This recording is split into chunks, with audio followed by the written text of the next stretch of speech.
বিসমিল্লাহির রহমানির রহিম। প্রিয় দেশবাসী, দেশের বিদ্যমান অব্যবহৃত সম্পদ ব্যবহার করেই সামনে এগিয়ে চলা সম্ভব, এটাই আমরা বাস্তবে করে দেখার চেষ্টা করছি। আমাদের চেষ্টা হচ্ছে প্রতিটি মন্ত্রণালয় থেকে যতগুলি সেবা এর আওতায় আনা যায় সবগুলোকে নিয়ে আসা। আমরা চেষ্টা করছি যাতে শিশু জন্মগ্রহণ করা মাত্রই তার জন্ম সনদ পেয়ে যায়। ওটাই হবে তার নাগরিক স্বীকৃতি এবং রাষ্ট্র কর্তৃক তার দায়িত্ব গ্রহণের অঙ্গীকার। ওইখান থেকেই যাবতীয় সকল সনদ সে তার নাগরিক অধিকার হিসেবে ক্রমাগতভাবে সম্মানের সঙ্গে পেতে থাকবে। এক অফিস থেকে আরেক অফিসে তার দৌড়াতে হবে না, দালালের পেছনে মাসের পর মাস ঘুরতে হবে না। বিদেশ সফরে গেলে সেখানকার প্রবাসী বাংলাদেশিরা প্রায় আমাদেরকে সরকারি সেবা পেতে নানা রকম দুর্ভোগের কথা জানান। প্রবাসীদের জন্য বিদেশে তাদের নিজ নিজ শহরে আমরা বেসরকারি উদ্যোগে পরিচালিত নাগরিক সেবা কেন্দ্র স্থাপনের উদ্যোগ নিচ্ছি। সেখান থেকে তারা পাসপোর্ট নবায়ন, জাতীয় পরিচয়পত্র ইত্যাদি সংগ্রহ করতে পারবেন। এগুলো কঠিন কাজ, এগুলোকে কঠিন করা হয়েছে, কিন্তু এখন সরকারের অভ্যন্তরে সাহসী ও উদ্যোগী সিনিয়র সচিব এবং ডিজিদের সহযোগিতায় অন্তর্বর্তী সরকারের মেয়াদকালে আমরা এটা সমাপ্ত করতে বদ্ধপরিকর। প্রিয় দেশবাসী, আপনারা জানেন ঐতিহাসিক অভ্যুত্থানের পর এই সরকার যখন দায়িত্ব গ্রহণ করে তখন দেশের অর্থনৈতিক অবস্থা ছিল ভয়াবহ। ভয়ঙ্করভাবে যুদ্ধবিধ্বস্ত দেশের অর্থনীতিও এতটা খারাপ থাকে না যতটা খারাপ করে দিয়েছে 16 বছরের লাগামহীন লুটপাটতন্ত্র। আশার বিষয় হচ্ছে শুধু ব্যাংক নয়, প্রত্যেকটি আর্থিক প্রতিষ্ঠান এখন ঘুরে দাঁড়িয়েছে। জনগণের আমানত এখন নিরাপদ। অর্থনীতির অধিকাংশ সূচক ইতিবাচক ধারায় ফিরে এসছে। আমাদের অর্থনীতির ইতিবাচক ধারা বিদেশি বিনিয়োগকারীদেরকেও আকৃষ্ট করছে। বৈদেশিক মুদ্রার রিজার্ভ শূন্যে নেমে যাওয়ার ভয়ে পতিত সরকার বিদেশি ব্যবসায়ীদের আয় নিজ দেশে নিতে দিচ্ছিল না। আমরা সেটা নিরসন করেছি। বৈদেশিক মুদ্রার রিজার্ভকে ইতিবাচক অবস্থায় নিয়ে আসতে পেরেছি। এই অর্থ বছরে আমরা চেষ্টা করেছি এমন একটি বাজেট দিতে যা সত্যিকার অর্থে জনকল্যাণমুখী হয়। দেশের ইতিহাসে প্রথমবারের মতো একটি বাজেট তার আগের বছরের চেয়ে ছোট হয়েছে। প্রবৃত্তিকেন্দ্রিক ধারণা থেকে সরে এসে আমরা চেষ্টা করেছি সামগ্রিক উন্নয়নের ধারণায় জোর দিতে। এই বাজেট প্রথাগত ভৌত অবকাঠামো তৈরির খতিয়ান নয়। এই বাজেটে প্রাধান্য দেওয়া হয়েছে মানুষকে। নজরদারি বৃদ্ধির ফলে রপ্তানি আয় বেড়েছে। অর্থনীতির দুঃসময়ে আমাদের প্রবাসী ভাই বোনেরা রেমিটেন্স যোদ্ধা হিসেবে এগিয়ে এসছেন, যার ফলে রেমিটেন্স প্রবাহ উল্লেখযোগ্যভাবে বৃদ্ধি পেয়েছে। আমি জাতির পক্ষ থেকে সকল রেমিটেন্স যোদ্ধাকে কৃতজ্ঞতা জানাচ্ছি। স্বৈরাচারী সরকারের পতনের পর অর্থ পাচার রোধে কঠিন পদক্ষেপ নিয়েছে অন্তর্বর্তী সরকার। এছাড়া পুরনো আমদানির দায় পরিশোধ হওয়ায় বৈদেশিক মুদ্রার রিজার্ভের উপরও চাপও কমেছে। রাজস্ব আদায় বাড়ানোর জন্যে পূর্ব ঘোষণা অনুযায়ী জাতীয় রাজস্ব বোর্ড NBR ভেঙে অর্থ মন্ত্রণালয়ের অধীনে রাজস্ব নীতি বিভাগ এবং রাজস্ব ব্যবস্থাপনা বিভাগ নামে দুটি স্বতন্ত্র বিভাগ প্রতিষ্ঠা করা হয়েছে। এটি একটি বড় কাঠামোগত সংস্কার। এই সিদ্ধান্তের ফলে বিশাল আকারের দুর্নীতি কমবে, রাজস্ব ব্যবস্থার দক্ষতা বাড়বে, স্বার্থের দ্বন্দ্ব কমবে এবং রাজস্ব আহরণের আওতা সম্প্রসারিত হবে। অর্থনীতি সহ বিগত মাসগুলোতে সরকারের প্রত্যেকটি মন্ত্রণালয় ছোট বড় বহু সংস্কারের উদ্যোগ নিয়েছে। মোট 54টি মন্ত্রণালয়ে 1000-এরও উপরে সংস্কার ও উন্নয়ন সংক্রান্ত পদক্ষেপ নেওয়া হয়েছে। এর পাশাপাশি আমরা যে সংস্কার কমিশন করেছিলাম তাদের সুপারিশের মধ্য থেকে আশু করণীয় সুপারিশগুলো দ্রুত বাস্তবায়নের জন্য মন্ত্রণালয়গুলো কাজ করে যাচ্ছে। মে মাস পর্যন্ত বিভিন্ন সংস্কার কমিশন থেকে প্রাপ্ত সুপারিশের ভিত্তিতে 54টি মন্ত্রণালয়ে 129টি সুপারিশ বাস্তবায়ন করা হয়েছে। এই সকল সংস্কার কাজের মধ্যে কয়েকটি চুম্বক অংশ আজ আপনাদের সামনে তুলে ধরতে চাই। আইন ও বিচার বিভাগ মোট 33টি গুরুত্বপূর্ণ সুপারিশ ইতিমধ্যে বাস্তবায়ন করেছে। এর মধ্যে উল্লেখযোগ্য হল ইন্টারন্যাশনাল ক্রাইমস ট্রাইব্যুনাল অ্যাক্ট 1973 সংশোধন ও পুনর্গঠন করে আইনটি আন্তর্জাতিক মানের সাথে সামঞ্জস্যপূর্ণ করা। বিচার বিভাগীয় সংস্কার কমিশনের প্রস্তাব অনুযায়ী সুপ্রিম কোর্ট বিচারক নিয়োগ অধ্যাদেশ 2025 প্রণয়ন ও জারি করা হয়েছে। এর অধীনে প্রথমবারের মতো বাংলাদেশের ইতিহাসে গণবিজ্ঞপ্তির মাধ্যমে সুপ্রিম কোর্টে বিচারক নিয়োগের সুযোগ তৈরি হয়েছে। দেওয়ানি কার্যবিধির সংশোধন করা হয়েছে, যার ফলে এখন বাদীকে আর দিনের পর দিন সশরীরে আদালতে যেতে হবে না। এক একটি দেওয়ানি মামলা নিষ্পত্তি হতে আগে যত সময় লাগত, এই সংশোধনীর ফলে সময়সীমা অর্ধেকে কমিয়ে আনা সম্ভব হবে বলে আমরা মনে করছি। দেশের 1000-এর বেশি অবকাঠামো এবং প্রতিষ্ঠানের নাম পলাতক প্রধানমন্ত্রীর বাবা, মা, ভাই, বোন, আত্মীয় স্বজনের নামে প্রতিষ্ঠিত করা হয়েছিল। তার মধ্যে ছিল সেনানিবাস, বিমানঘাঁটি, নৌবাহিনীর জাহাজ, মেগা সেতু, সড়ক, স্থাপনা, স্কুল, কলেজ, বিশ্ববিদ্যালয়, হাসপাতাল, গবেষণা কেন্দ্র, আরও বহু কিছু। এগুলো সব নাম পরিবর্তন করা হয়েছে। নারী ও শিশু নির্যাতন দমন আইন সংশোধন করা হয়েছে। প্রবাসী ভাই বোনদের অনেক দিনের দাবির পরিপ্রেক্ষিতে পাওয়ার অফ অ্যাটর্নি বিধিমালা সংশোধন করা হয়েছে। এখন পুরনো পাসপোর্টে নো ভিসা রিকোয়ার্ড স্টিকার থাকলে কিংবা জন্মসনদ থাকলে বিদেশ থেকে পাওয়ার অফ অ্যাটর্নি সম্পাদন করতে পারবে। আগামী 2 মাসের মধ্যে আইনগত সহায়তা কার্যক্রম ব্যাপকভাবে বিস্তার করা হবে। বছরে এখন গড়ে 35,000 মামলা নিষ্পত্তি হয়। আমাদের লক্ষ্য এটিকে 2 লক্ষ মামলায় উন্নতি করা। মামলা দায়েরের 48 ঘন্টার মধ্যেই যাদের বিরুদ্ধে মামলার কোনো ভিত্তি নেই তাদের বাদ দেওয়ার ব্যবস্থা করা হচ্ছে। আমরা সর্বোচ্চ চেষ্টা করেছি দেশের মানুষকে লুটপাটতন্ত্র থেকে বের করে আনতে। আপনারা জানেন, বিগত 16 বছরে উন্নয়নের নামে মেগা প্রকল্প নিয়ে কী পরিমাণ লুটপাট হয়েছে। মেগা প্রকল্পগুলো যেন হয়ে উঠেছিল মেগা ডাকাতির প্রকল্প। আমরা দায়িত্ব গ্রহণের পরপরই বিভিন্ন উন্নয়ন প্রকল্প পুনরায় মূল্যায়ন করে দেখেছি যে প্রায় সব প্রকল্পেই ভৌতিক ব্যয় ধরা হয়েছে।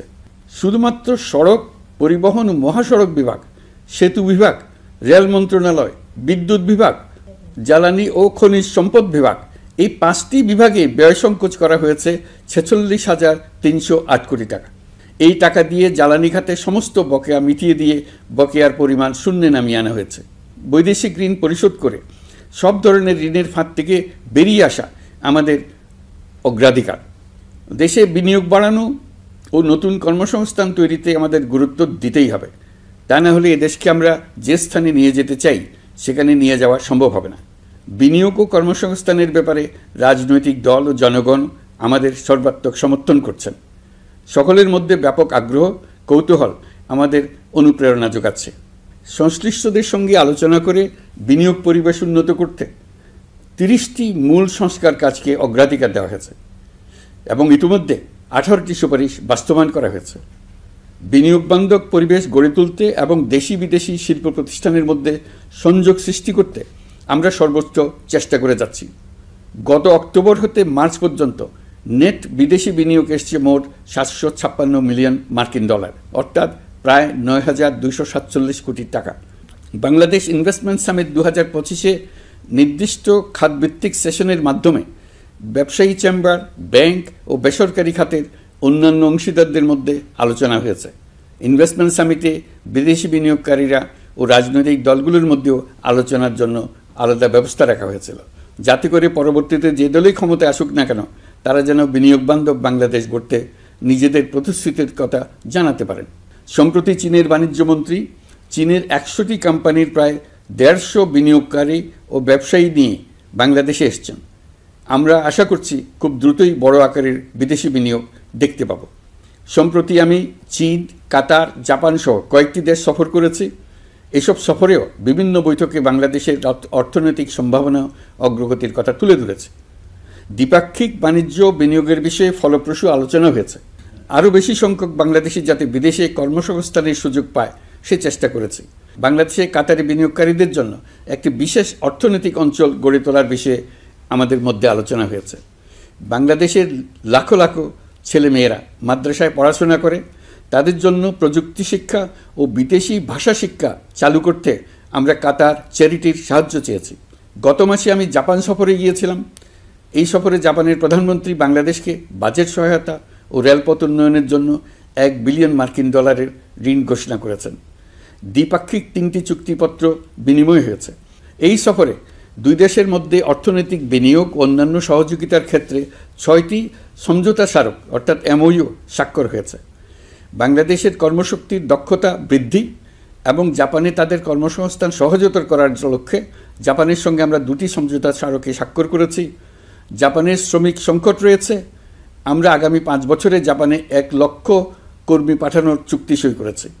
এর চাইতে আরও বেশি শ্রমিক ক্রমাগতভাবে পাঠানোর আয়োজন করে এসছে। প্রিয় দেশবাসী, 1971 সালে বাংলাদেশ স্বাধীন হওয়ার পর অর্থনৈতিকভাবে আমাদের যে উন্নতির শিখরে থাকার কথা ছিল, বিশ্বের কাছে মাথা উঁচু করে দাঁড়াবার কথা ছিল, সেই উচ্চতায় আমরা পৌঁছতে পারিনি। আমরা চাই বাংলাদেশ দক্ষিণ এশিয়ার অর্থনৈতিক প্রাণকেন্দ্র হিসেবে প্রতিষ্ঠিত হোক।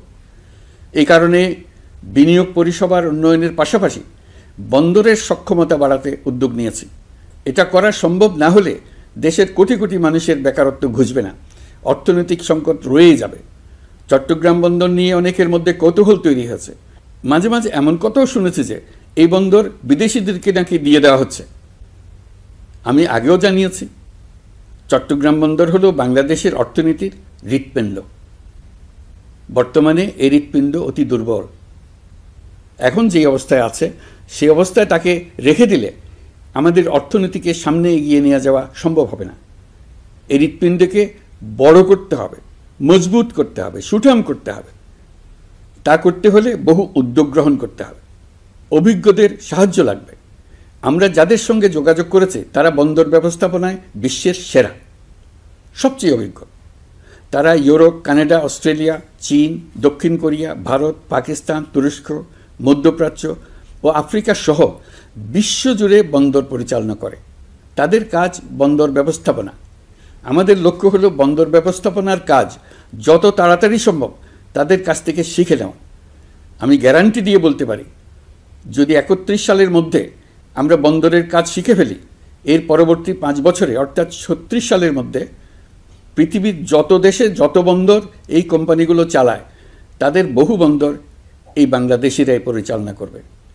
আপনারা যে বন্দরেই পা দেবেন দেখবেন সেখানে বাংলাদেশিরা আছেন।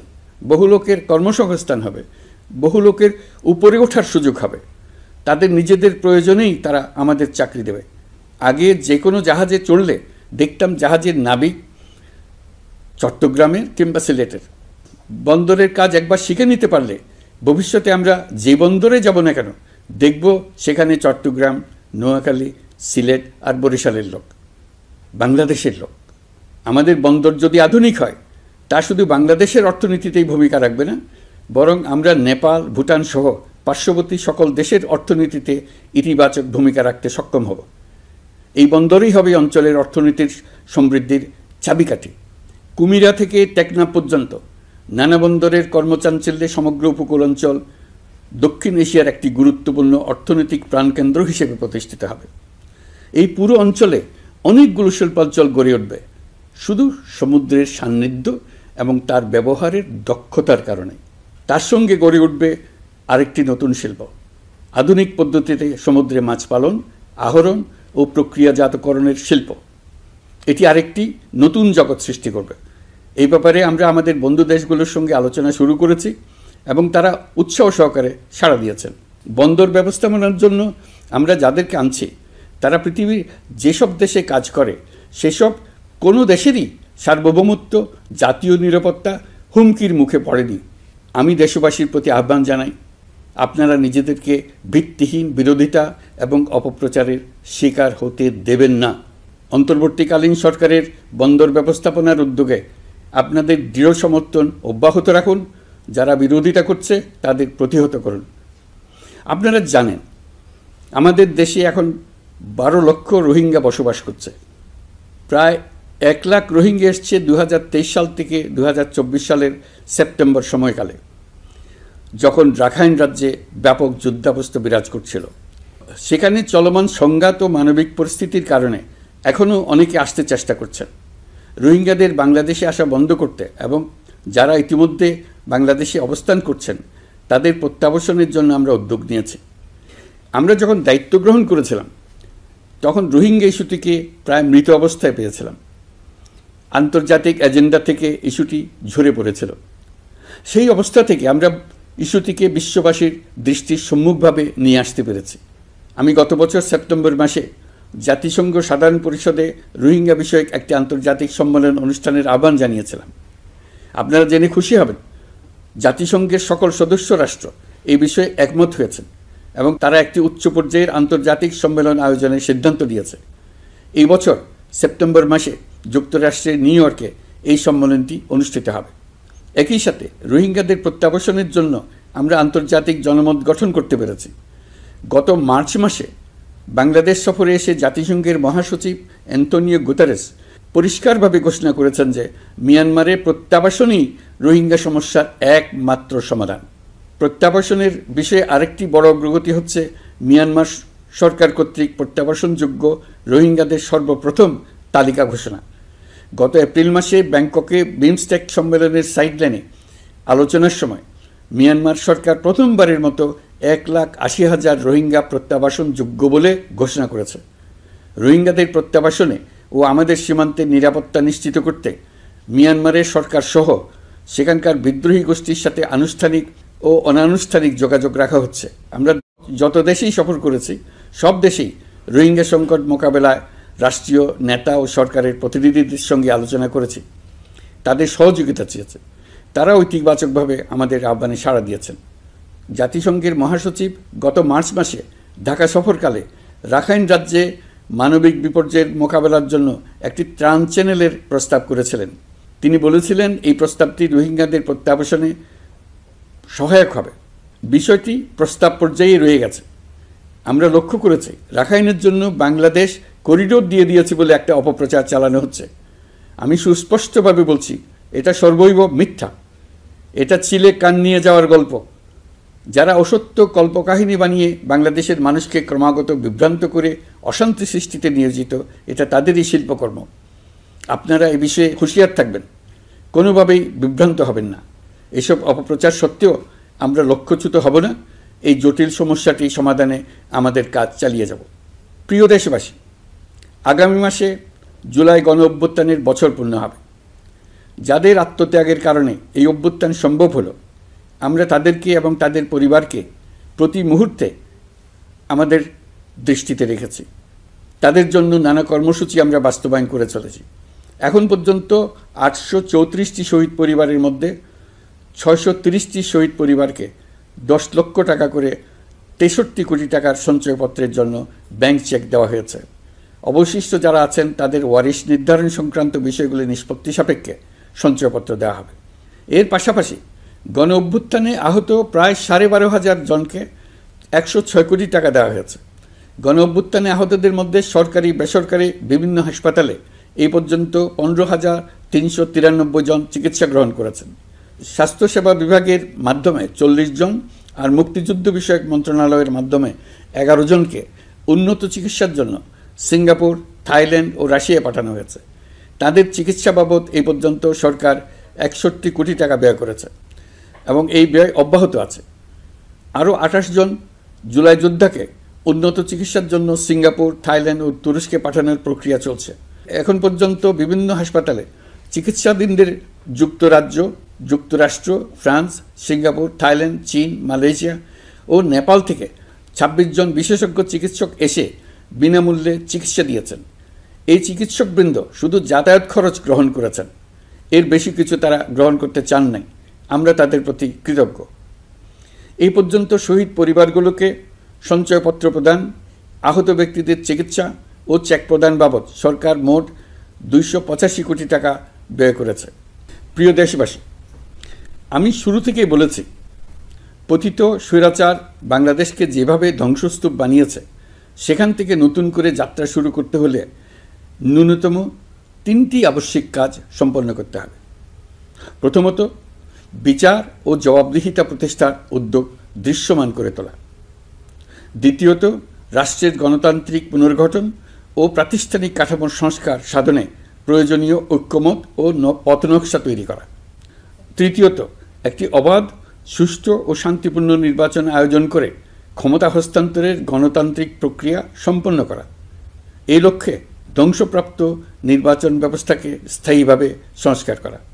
এই 3টি ম্যান্ডেট হচ্ছে দেশবাসীর সাথে আমাদের চুক্তি। 24-এর শহীদের রক্তে ভেজা এই চুক্তি আপনাদের সার্বিক সমর্থন, আস্থা ও সহযোগিতা নিয়ে এবং পতিত শক্তি ও তার দোসরদের সৃষ্ট সকল বাধা বিপত্তিকে পরাভূত করে আমরা সম্মিলিতভাবে বাস্তবায়ন করতে সক্ষম হব বলে আমার দৃঢ় বিশ্বাস। গত বছর জুলাই আগস্ট মাসে সংঘটিত হত্যাযজ্ঞ সহ বিগত 16 বছরের গুম খুন নির্যাতনের সত্য উদ্ঘাটন এবং আর্থিক খাতের সীমাহীন দুর্নীতি, অনিয়ম ও অপরাধের বিচার প্রক্রিয়া আমরা শুরু করেছি। মানবতা বিরোধী অপরাধের বিচারের জন্য আন্তর্জাতিক অপরাধ ট্রাইব্যুনাল গঠনের পর প্রসিকিউশন টিম গঠন ও তদন্ত কর্মকর্তা নিয়োগের পাশাপাশি বিচারিক কার্যক্রম পরিচালনা প্রক্রিয়াধীন ছিল। যত দ্রুত সম্ভব বিচার কাজ শুরুর ব্যাপারে আমরা আশাবাদী ছিলাম। আপনারা জানেন, জুলাইয়ে সংঘটিত হত্যাযজ্ঞের বিচার ইতিমধ্যে শুরু হয়ে গেছে। বিচার কাজ যেন দ্রুত গতিতে সম্পন্ন হয় সেজন্য সরকারের পক্ষ থেকে যত রকম সহযোগিতা প্রয়োজন আমরা তা দিচ্ছি। বিচারের জন্য আন্তর্জাতিক অপরাধ ট্রাইব্যুনালের এজলাস কক্ষ ডিজিটাল প্রযুক্তিতে সমৃদ্ধ করা হয়েছে। ইতিহাসে প্রথমবারের মতো কোনো বিচার পর্ব আদালতের অনুমতিক্রমে সরাসরি কিংবা রেকর্ডকৃত পদ্ধতিতে গণমাধ্যমে প্রচারিত হচ্ছে। আমরা বিশ্বাস করি এতে করে বিচার বিভাগের প্রতি মানুষের আস্থা বাড়বে, বিচার নিয়ে অপপ্রচার বন্ধ হবে। প্রসিকিউশন বলছে, বিগত সরকার পতনের পর তাদের আজ্ঞাবহ ব্যক্তিরা বিভিন্ন গুরুত্বপূর্ণ সাক্ষ্য প্রমাণ বিনষ্ট করার চেষ্টা করেছে। থানা, হাসপাতাল সহ গুরুত্বপূর্ণ স্থানের দলিলপত্র পুড়িয়ে বা লুকিয়ে নষ্ট করার চেষ্টা করা হয়েছে। বিভিন্ন অপরাধমূলক স্থাপনার আকার, আকৃতি, দেয়াল ইত্যাদি ভেঙে এবং বিকৃত করে প্রমাণ লুকানোর চেষ্টা করা হয়েছে। বিভিন্ন ডিজিটাল এভিডেন্স যেমন ভিডিও, অডিও, ইন্টারনেট ডেটা যেগুলো ডিলিট বা ধ্বংস করার চেষ্টা করা হয়েছে, তদন্ত কর্মকর্তারা সর্বাধুনিক প্রযুক্তি ব্যবহার করে সেগুলো রিকভার এবং রেস্টোর করার কাজ করছেন। এই কাজে আমরা দেশবাসীর কাছেও সহযোগিতা কামনা করছি। স্বৈরাচারী সরকারের আমলে গত 16 বছরে রাজনৈতিক ভিন্নমত দমনের জন্য বিপুল সংখ্যক মানুষকে গুম করা হয়েছিল। এই মানুষগুলোকে এমন সব বন্দিশালায় আটকে রাখা হয়েছিল যাদের কোনোটির আয়তন ছিল মাত্র 3 ফিট বাই 3 ফিট। গুমের ঘটনা তদন্ত ও এই ভয়াবহ অপরাধের সঙ্গে যারা জড়িত তাদের বিচারের জন্য একটি স্বাধীন গুম সংক্রান্ত কমিশন নিরলসভাবে কাজ করে যাচ্ছে। তারা গুমের এমন রোমহর্ষক ঘটনা আবিষ্কার করেছে যা নিষ্ঠুরতার চূড়ান্ত সীমা ছাড়িয়ে গেছে। মানুষকে পেট কেটে সিমেন্টের বস্তা ঢুকিয়ে নদীতে ডুবিয়ে দেওয়া হতো, ইঞ্জেকশন দিয়ে অজ্ঞান করে জ্বলন্ত ইটভাটায় নিক্ষেপ করা হতো, ট্রেন ও গাড়ির নিচে ছুঁড়ে ফেলা হতো। কমিশন এখন পর্যন্ত 2টি অন্তর্বর্তীকালীন প্রতিবেদন জমা দিয়েছে।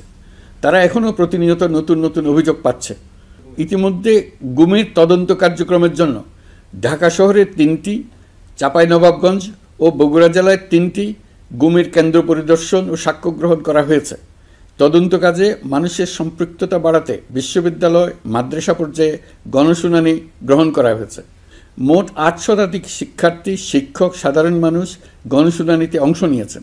গুম সংক্রান্ত বেশ কিছু অভিযোগ ইতিমধ্যে আন্তর্জাতিক অপরাধ ট্রাইব্যুনালের তদন্ত সংস্থার কাছে জমা হয়েছে।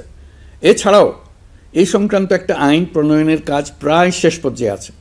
অল্প কিছুদিনের মধ্যেই এটি চূড়ান্ত হবে বলে আশা করছি।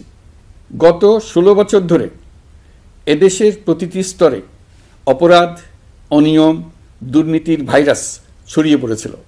এই রোগাক্রান্ত রাষ্ট্র ব্যবস্থাকে রোগমুক্ত করে জনগণের কল্যাণমুখী করতে হলে আমাদের রাজনৈতিক দলগুলোর সক্রিয় অংশগ্রহণ জরুরি। আমরা দায়িত্ব নেবার পর থেকেই রাজনৈতিক দলগুলোর সাথে নিয়মিত যোগাযোগ রেখেছি। বিভিন্ন ইস্যুতে রাজনৈতিক নেতাদের সঙ্গে আলাদা এবং একত্রিতভাবে বৈঠক করেছি। সর্বশেষ গত মাসের শেষ সপ্তাহেও বিভিন্ন রাজনৈতিক দলের নেতৃবৃন্দের সঙ্গে আমি বৈঠক করেছি এবং চলতি সপ্তাহে জাতীয় ঐক্যমত কমিশনের 2য় পর্বের আলোচনা শুরু করেছি। সরকার পরিচালনায় তারা তাদের গুরুত্বপূর্ণ মতামত তুলে ধরেছেন। রাজনৈতিক দলগুলো শুরু থেকে আমাদের সাথে সহযোগিতা করে আসছেন এবং সবসময় তারা সহযোগিতা অব্যাহত রাখার প্রতিশ্রুতি দিয়েছেন। প্রিয় দেশবাসী, আপনাদের নিশ্চয় মনে আছে জুলাই গণঅভ্যুত্থানে নেতৃত্ব অংশ নেওয়া শিক্ষার্থীরা একটি জুলাই ঘোষণাপত্র দেওয়ার কথা জানিয়েছিল। তারা আমাকেও সেখানে আমন্ত্রণ জানায়। আমি বলেছিলাম দেশের সকল রাজনৈতিক ব্যক্তিবর্গ, নাগরিক সমাজের প্রতিনিধি সহ অন্যদের সঙ্গে নিয়ে সকলে মিলে এই ঘোষণাপত্র দেওয়া ভালো হবে। এর পাশাপাশি আগামী জুলাই মাসেই সকল রাজনৈতিক দলের ঐকমত্যের ভিত্তিতে একটি জুলাই সনদ প্রস্তুত করে আমরা জাতির সামনে উপস্থাপন করতে পারব বলে আশা করছি।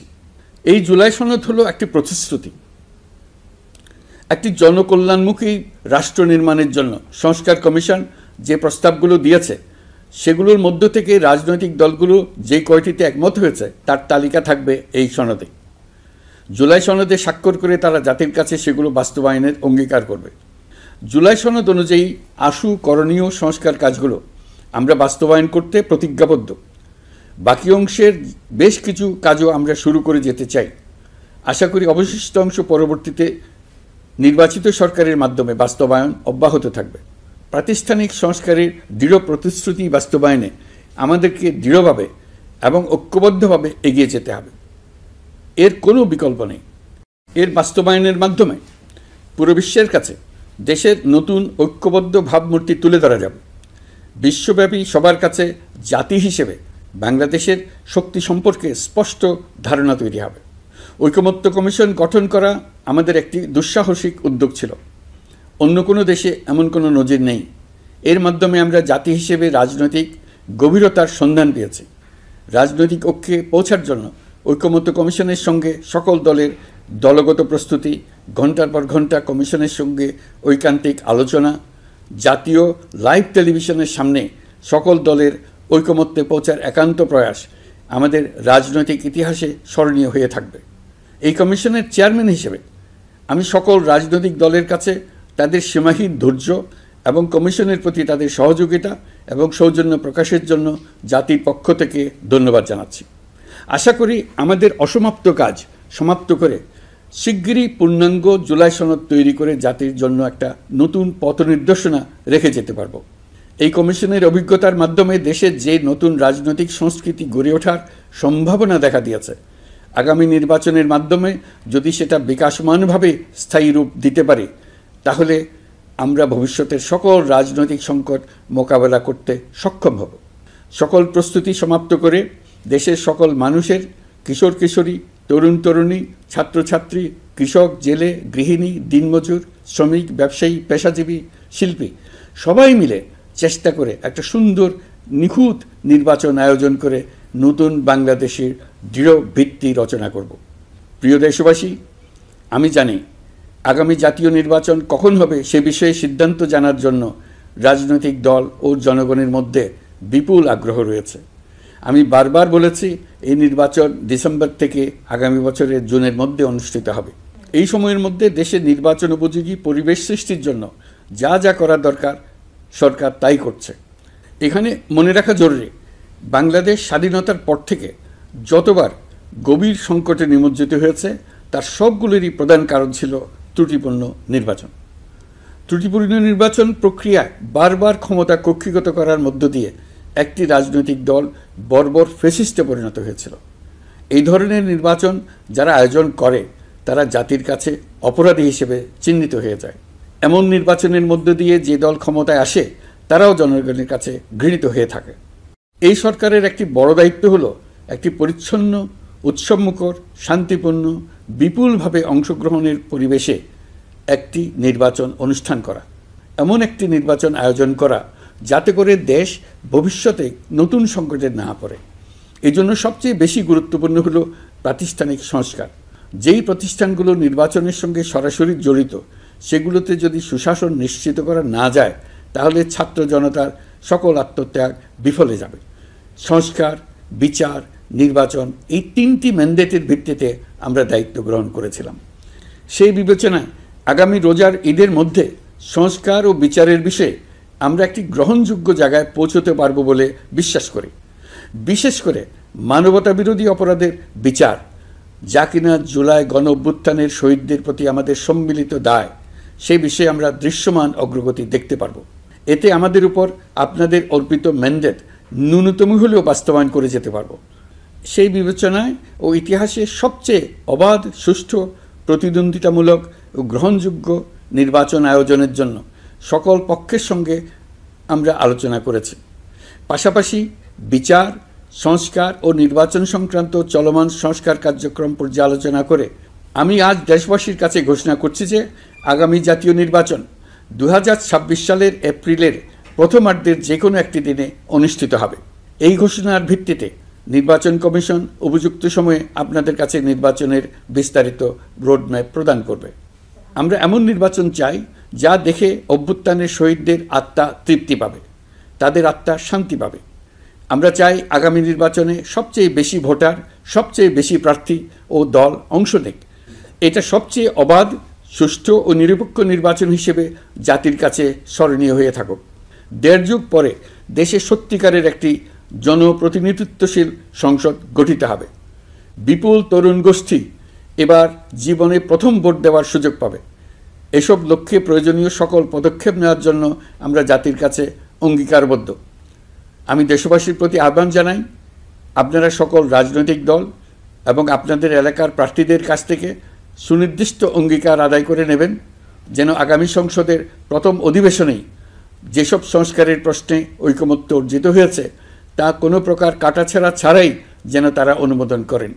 আপনারা ওয়াদা আদায় করে নেবেন যে তারা বাংলাদেশের স্বাধীনতা, সার্বভৌমত্ব, আঞ্চলিক অখণ্ডতা এবং জাতীয় মর্যাদার প্রশ্নে কখনো কোনো প্রকার আপোষ করবেন না এবং দেশের বাইরের কোনো শক্তির কাছে দেশের স্বার্থ বিকিয়ে দেবেন না। আপনারা তাদের কাছে সুনির্দিষ্ট প্রতিশ্রুতি আদায় করে নেবেন এই মর্মে যে তারা কখনোই কোনো অবস্থাতেই আপনাদের গণতান্ত্রিক অধিকার ও মানবিক মর্যাদার ক্ষুণ্ণ করবেন না। আপনারা তাদের কাছে অঙ্গীকার আদায় করে নেবেন যে তারা সম্পূর্ণ সততা ও স্বচ্ছতার সাথে দেশ পরিচালনা করবেন এবং সকল প্রকার দুর্নীতি, দলীয়করণ, টেন্ডারবাজি, সিন্ডিকেটবাজি, চাঁদাবাজি, সন্ত্রাসী কর্মকাণ্ড ইত্যাদি গণবিরোধী কাজ থেকে নিজেদেরকে সম্পূর্ণভাবে মুক্ত রাখবেন। আমি আপনাদের আবারও স্মরণ করিয়ে দিতে চাই যে এবারের নির্বাচন শুধু শান্তিপূর্ণ নির্বাচন করার বিষয় নয়, এটা ছাত্র জনতার অভ্যুত্থানের আকাঙ্ক্ষা, নতুন বাংলাদেশ গড়ার নির্বাচন। এই নির্বাচনে পরিচিত দলগুলিই থাকবে, তাদের পরিচিত মার্কাগুলিই থাকবে, কিন্তু ভোটারকে বের করে আনতে হবে যে এই মার্কার পেছনে আপনার কাছে ভোট প্রার্থীরা কে কতটুকু নতুন বাংলাদেশ গড়ার জন্য প্রস্তুত, কে কতটা প্রতিজ্ঞাবদ্ধ। আমরা যারা এই নির্বাচনে ভোটার হব তারা অত্যন্ত সৌভাগ্যবান এবং সৌভাগ্যবতী। আমরা একটা অনন্য ঐতিহাসিক ভূমিকা পালনের সুযোগ ও দায়িত্ব পাচ্ছি। আমরা জাতির নতুন যাত্রাপথ তৈরি করে দেওয়ার দায়িত্ব পাচ্ছি। আমরা নতুন রাজনৈতিক সংস্কৃতি সৃষ্টির মহান সুযোগটা পাচ্ছি। আমাদের সুচিন্তিত ভোটের মাধ্যমেই নতুন বাংলাদেশ নির্মিত হবে, শহীদদের রক্তদান সার্থক হবে। আশা করি বিষয়টা নিয়ে চিন্তাভাবনা করেই সবাই ভোট কেন্দ্রে যাব এবং দৃঢ়প্রত্যয়ে ভোট দেব। এখন থেকে ভাবনা চিন্তা শুরু করুন, আলোচনা শুরু করুন। এখন থেকে আপনাদের ভোটের গুরুত্বটা বুঝে নিন। আপনার এবারের ভোটের গুরুত্ব ঐতিহাসিক মানদণ্ডে দেখা হবে। প্রিয় দেশবাসী, আমাদের সবসময় মনে রাখতে হবে পতিত ফ্যাসিবাদ ও তার দেশি বিদেশি দোসররা নতুন বাংলাদেশ গড়ার সম্মিলিত প্রচেষ্টাকে পদে পদে বাধাগ্রস্ত করার চেষ্টা চালিয়ে যাচ্ছে। তারা নানামুখী অপপ্রচারে লিপ্ত। তারা সবসময় চাইবে জুলাই অভ্যুত্থানের মাধ্যমে তৈরি হওয়া জাতীয় ঐক্যের শক্তিকে পরাভূত করতে, গণতান্ত্রিক আকাঙ্ক্ষা বাস্তবায়নের প্রচেষ্টাকে লাইনচ্যুত করতে এবং বাংলাদেশকে পুনরায় করায়ত্ত করতে। আমি আগেও বলেছি, আজ আবারও বলছি, আমরা একটা যুদ্ধ অবস্থায় আছি। এখন আমাদের একতাবদ্ধ থাকতে হবে যে কোনো মূল্যে। পরাজিত শক্তি এবং তাদের সহযোগীরা ওত পেতে বসে আছে আমাদের ছোবল মারার জন্য, আমাদের অগ্রযাত্রাকে রুখে দেওয়ার জন্য। আমরা তাদের কিছুতেই এই সুযোগ দেব না। আসুন আমরা আমাদের সম্মিলিত প্রচেষ্টায় প্রিয় মাতৃভূমির স্বাধীনতা, সার্বভৌমত্ব, আঞ্চলিক অখণ্ডতা ও জাতীয় মর্যাদার বিরুদ্ধে যে কোনো আঘাত প্রতিহত করার উদ্দেশ্যে প্রতিরোধের ঐক্যবদ্ধ সুদৃঢ় প্রাচীর গড়ে তুলি। প্রিয় দেশবাসী, মহান আল্লাহ আমাদের সহায় হন।